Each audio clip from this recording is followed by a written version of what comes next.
A Day in London story. On July 24, 1991, Elliot Oliver Robertson Roger was born. He was the son of British filmmaker Peter Roger, who co-directed the hit film, The Hunger Games, in 2012. His mother, Lee Chin, was a nanny of Chinese-Malaysian descent. The family moved to Los Angeles in 1996. His parents divorced when he was 7, and his father later married Somia Akaban, a Moroccan actress. Elliot did not get along with his stepmother. They would argue a lot, especially when she tried to discipline him, as he was not used to hearing the word no. When Roger started school, he faced severe bullying from other students and had almost no social life. He always wanted to belong to popular groups, but he struggled to fit in wherever he went. As a teenager, Roger was desperate to have a girlfriend, but no matter how hard he tried, girls just didn't want to be with him. He began to feel intense hatred towards the lovers and was jealous whenever he saw them together. This was an all-boys school, Roger recalled in his statement. How could these boys even meet girls for sex? I was hoping they were lying. I was hoping against it. Roger recounted an incident that happened toward the end of his freshman year of high school. One of my annoying classmates named Jesse was bragging about having sex with his girlfriend. I told him boldly that I didn't believe him,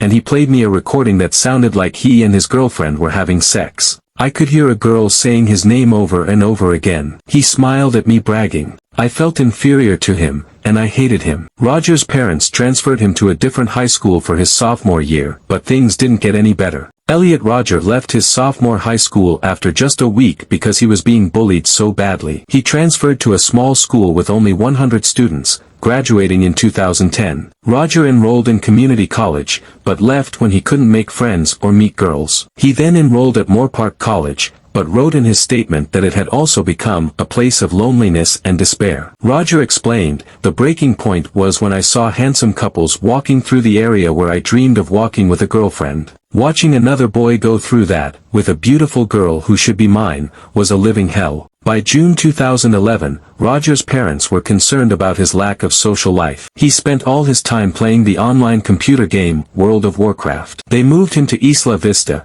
where they paid for his tuition at Santa Barbara City College and covered rent for an apartment. On his first day at his new school, Roger was excited to see the pretty girls he would be in class with. He wrote, "I was sure I looked hot that day, but these girls didn't seem to notice. Maybe I was just kidding myself." Over the next 3 years, Elliot Roger became increasingly aggressive. On at least 3 separate occasions, he threw drinks at partners who were kissing in public and at women who didn't smile at him. In July 2013, Roger went to a house party in an attempt to lose his virginity. When none of the women would talk to him, he climbed onto a ledge and claimed to be shooting people with an invisible gun. He then tried to push the women off the ledge, but was pushed back by a group of men instead. Roger broke his ankle, and later told police he had been attacked, although witnesses confirmed that Roger had initiated the assault. This incident was the final spark that led Elliot Roger to plan his own revenge day. From August 2013 to May 2014, he diligently planned his deadly operation. In the months leading up to the 2014 Isla Vista murders, Roger uploaded at least 22 videos to his YouTube channel discussing his frustration with his failed attempts to woo women. He described himself as a perfect gentleman, and couldn't understand why women didn't notice him despite his good looks, fancy clothes, and nice car. Then, on May 23, 2014, Elliot Roger carried out his violent act of revenge, which he called the ultimate solution to all the injustices he had faced at the hands of women in society.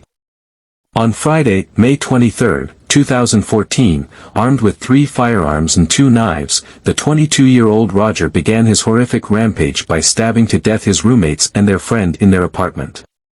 The Los Angeles Times reported in February 2015 that the 3 victims were Ching Yuan Hong, 20, Wei Huan Wang, 20, and George Chen, 19.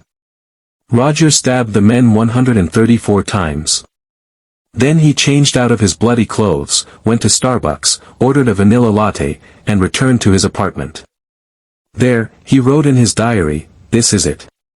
In an hour I will have my revenge on this cruel world. I hate you all.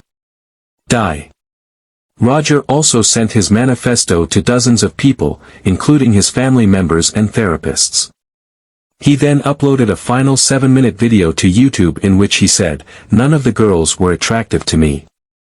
I'm going to punish you all for this. Around 9:15 p.m., Elliot Rodger arrived at the Alpha Phi fraternity house at the University of California, Santa Barbara. He targeted the house because it was full of pretty blonde girls, the kind of girls I've always wanted but couldn't have because they all looked down on me. When he tried to enter the house, he discovered the door was locked. Despite knocking for several minutes, no one opened it. Enraged, Rodger got back into his car and began shooting people at random, killing 22-year-old Catherine Cooper and 19-year-old Veronica Weiss. Rodger then began driving around Isla Vista, shooting people and running them over with his car. In less than 8 minutes, he had wounded 14 more people and killed 20-year-old Christopher Michaelis Martinez. Police quickly caught up with Rodger, and they exchanged gunfire before he shot himself in the head. The Isla Vista killings were over, but they sparked several similar attacks, including the 2018 massacre in Toronto that left 11 people dead. According to a report at the time, minutes before Alec Minassian drove a truck into a group of pedestrians, he posted on Facebook, "The rebellion of the unfit has begun. We will take down every hottie and pretty girl, long live the perfect man Elliot Rodger." In the final lines of his manifesto, Rodger wrote, "I am the real victim in all of this. I am the good guy. I can finally show the world my true worth." Instead, he took 6 innocent lives and left behind a legacy of hatred and anger that continues to haunt his loved ones and the families of his victims. A very touching story. If you like it and want a similar story, write in the comments. Don't forget to like and subscribe.